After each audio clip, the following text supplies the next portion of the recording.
Қымбатты оқушыларым, менің сіздерге тілерім, осы әлемдегі, өздеріңдегі және басқа адамдардың бойындағы жарықты көре алыңдар.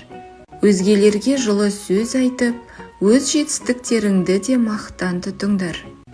Өздеріңе сеніңдер, өйткені сендер өз ойлағандарыңнан да мықтысыңдар. Барлық істе барыңды салыңдар, бірақ шегінде біліңдер.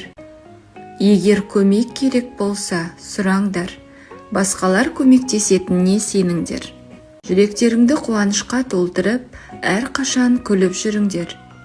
Маған сендердің күліп жүргендеріңді көру бақыт.